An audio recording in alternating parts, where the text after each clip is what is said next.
Kang, tapi pernyataan ini pantaskah dilontarkan dari seorang menteri? Sebagai menteri agama kan harusnya bisa menjaga kerukunan, bukan melontarkan pernyataan yang bisa menimbulkan kegaduhan. Ya, tentu kita sangat menyayangkan ya bahwa pejabat negara siapapun untuk tetap menjaga netralitas satu. Yang kedua, menjaga bagaimana Pilpres ini harus menjadi ajang demokrasi yang memunculkan apa yang disebut dengan voice, suara-suara positif, suara-suara.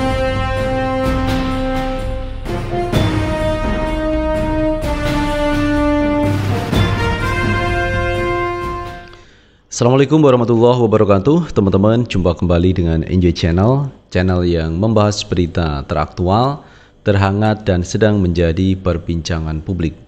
Sahabat Enjoy Channel, kali ini yang akan kita bahas mengenai pidato yang disampaikan Menteri Agama bahwa memilih Anies Baswedan, Muhaimin Iskandar itu dianggap bid'ah. Nah, inilah yang akhirnya menuai respon dari publik kenapa Menteri Agama menyatakan seperti itu.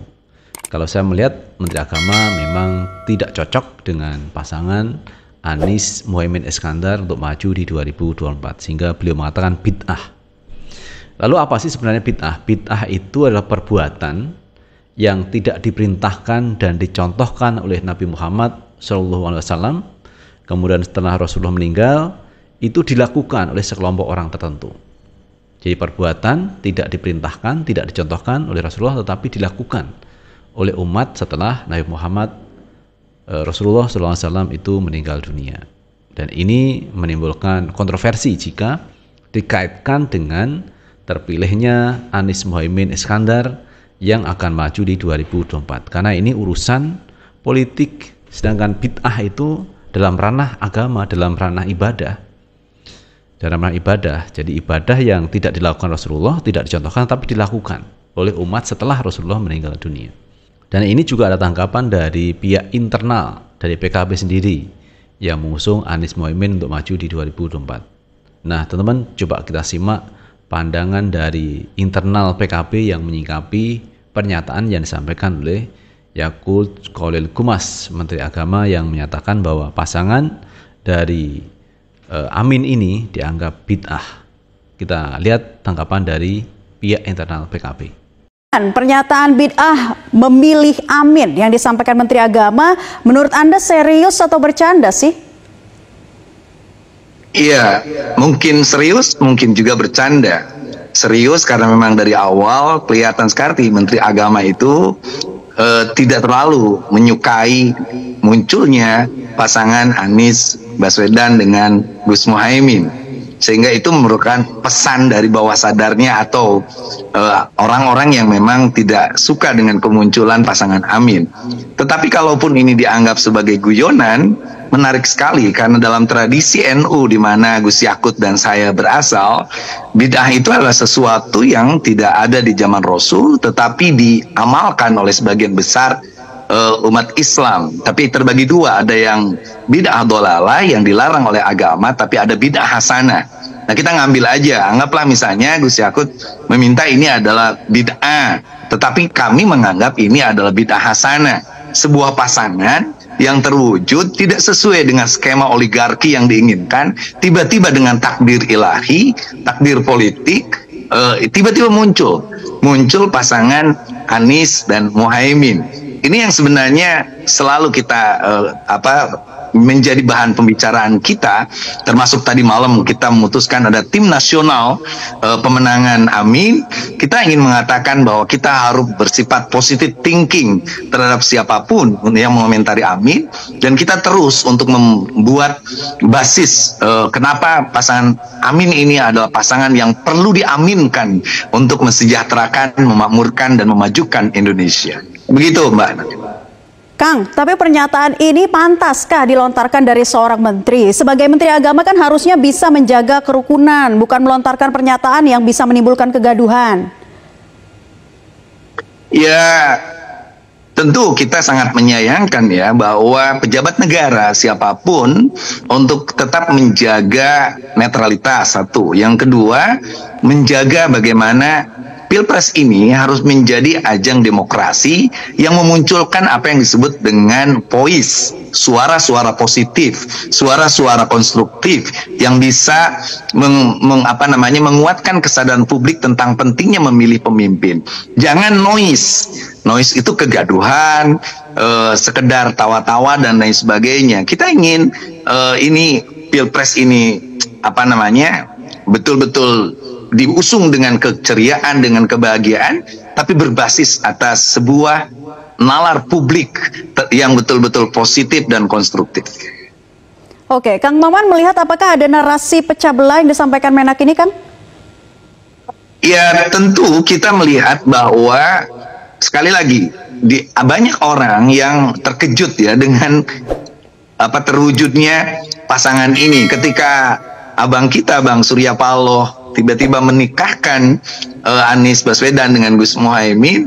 Ini menjadi sebuah goncangan bagi orang yang tidak menyangka bagaimana kekuatan dari Anies Baswedan bisa bersatu. Dan ini adalah sebuah tugas sejarah yang perlu kita ungkapkan, bahwa dua santri ini, santri anggaplah representasi kota dengan santri representasi tradisional, dua-duanya aktivis, dua-duanya memiliki rekam jejak yang bisa betul-betul mensejahterakan masyarakat, tiba-tiba terwujud. Ini merubah semua kalkulasi politik dan tentu membuat deg-degan juga orang yang selama ini tidak menginginkan itu. Makanya wajar aja kalau ada orang yang nyinyir, ada orang yang tidak percaya, ada orang yang mencoba untuk membuat perspektif ke publik bahwa saya tidak akan memilih. Dan kita serahkan saja publik yang akan menilai nanti sampai sejauh mana Amin ini, Anies Muhaimin ini betul-betul bisa mengamankan negara, bisa mengaminkan doa-doa masyarakat yang terzalimi, masyarakat yang dirampas hartanya di tanah-tanahnya seperti kasus di Rempang Batam dan lain sebagainya. Dan itu betul-betul sudah siap kita dengarkan. Dan pilihan politik adalah sesuatu yang biasa, tetapi jangan sampai itu dipakai untuk mempengaruhi orang dengan nalar yang sekedar noise, kegaduhan, bukan berdasarkan atas suara konstruktif. Seperti itu aja.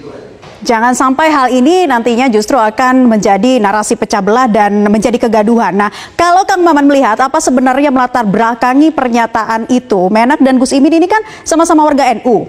Kenapa sih sampai ada pernyataan seperti itu? Iya, kalau di NU perbedaan adalah makanan sehari-hari. Tetapi perbedaan ini justru menguatkan kita. Jadi kalaupun ada saudara kita di NU misalnya mengomentari seperti Gus Yakut mengomentari Amin ini, ya kita anggap ini adalah bentuk dukungan secara tidak langsung bahwa ada yang tidak milih Amin tapi hanya beberapa orang, tetapi mayoritas orang yang menginginkan perubahan akan memilih Amin, Anies dengan Gus Muhaimin. Baik, Wakil Ketua Majelis Syuro PKB Kang Maman Imanul Haq, terima kasih atas kesempatannya sudah bergabung bersama kami dalam program Berita Pemilu. Selamat beraktivitas kembali. Nah itu sahabat Enjoy Channel, pernyataan dari internal PKB menyikapi apa yang disampaikan oleh Menteri Agama Yakut Khalil Qumas mengenai bid'ah. Jadi sekali lagi teman, bid'ah itu adalah perbuatan yang tidak diperintahkan dan tidak dicontohkan oleh Rasulullah, tetapi dilakukan umat setelah Rasulullah meninggal dunia. Intinya seperti itu. Tetapi kalau kita melihat dari sisi politik identitas teman ya, karena kemarin itu kan gencar, mereka itu anti politik identitas. Politik identitas itu adalah agama dijadikan alat politik untuk menang dalam sebuah pemilihan kepala daerah atau presiden atau yang lainnya. Jadi itu mereka tidak suka. Tetapi kalau kita melihat beberapa politisi itu juga aneh juga ya. Kalau politik identitas itu dilarang, tapi kenapa mereka misalkan dalam sebuah kegiatan adzan maghrib di situ ada Ganjar Pranowo ikut dalam sholat ditayangkan di stasiun televisi. Itu ada adzan, di situ ada Pak Ganjar Pranowo. Apakah ini bukan dari politik identitas yang membuat salah satu trik cara untuk memenang di 2024. Nah, seperti itu teman yang perlu disikapi terkait pernyataan-pernyataan yang selama ini berkembang mengenai politik identitas. Karena politik identitas itu dialamatkan banyak itu kepada Pak Anies Baswedan. Jadi Pak Anies Baswedan itu menang di Jakarta kemarin, mereka mengatakan karena politik identitas, dan mereka anti dengan politik identitas. Dan kalau menurut pendapat saya, namanya identitas itu mesti harus jelas, teman. Jadi misalkan kita punya NIK menunjukkan bahwa warga negara Indonesia, itu identitas. Misalkan kita seorang Muslim, itu di KTP juga ada agamanya Islam, itu juga identitas. Nah, apa salahnya kalau misalkan orang itu memilih karena faktor agamanya? Kan juga tidak ada larangan, dan itu adalah demokrasi. Ketika misalkan seorang calon pemimpin itu berasal dari suku Jawa, kemudian orang Jawa mendukungnya sebagai wakil dari orang Jawa, kan juga harusnya tidak ada masalah. Itu kan identitas juga. Tetapi karena mereka menyuarakan politik anti identitas, maka banyak orang yang juga mensikapi apa yang dilakukan oleh Ganjar Pranowo. Juga apa yang disampaikan oleh Menteri Agama, mengait-ngaitkan pasangan Anies Baswedan dengan bid'ah. Kenapa mesti begitu? Karena ini demokrasi itu punya kesempatan yang sama warga masyarakat Indonesia di mata hukum untuk menjadi calon presiden. Dan Pak Anies sendiri sebagai warga negara Indonesia punya hak juga untuk menjadi calon presiden, atau Cak Imin menjadi calonnya Pak Anies Baswedan. Semua berhak. Tidak ada yang melarang, karena ini demokrasi. Demokrasi itu dari rakyat, untuk rakyat, oleh rakyat. Jadi kalau Anies Baswedan, Cak Imin ini diusung menjadi calon presiden untuk 2024, sebenarnya tidak ada masalah, karena yang mengusung adalah partai politik yang sah, diakui oleh pemerintah, yaitu Nasdem, kemudian PKS, kemudian PKB. Inilah partai yang sah, harusnya tidak dipersoalkan, karena ini adalah hal yang biasa aja sebagai warga negara yang ingin maju menjadi calon presiden di 2024. Itu sahabat Enjoy Channel terkait tanggapan dari pihak PKB maupun dari saya sendiri mengenai apa yang dilakukan oleh Yakut Khalilkumas, Menteri Agama, yang seharusnya menurut saya Menteri Agama fokus terkait kementeriannya, terkait tugas pokok dan fungsinya sebagai Menteri Agama, tidak usah ikut campur dalam urusan politik. Apalagi beliau itu menjadi Menteri Agama, mestinya fokus dalam bidang keagamaan, tidak perlu ngurusi bidang politik, karena politik itu sudah ada yang menangani, yaitu partai politik, yaitu KPU, kemudian pihak Bawaslu ini sudah menangani persoalan pemilihan presiden dan wakil presiden, sehingga tidak perlu ikut campur lah Menteri Agama dalam hal ini. Fokus kepada kementeriannya, karena beliau itu digaji dari rakyat terkait tugasnya sebagai Menteri Agama. Itu teman yang bisa kita bahas, dan terima kasih sudah menonton. Assalamualaikum warahmatullahi wabarakatuh.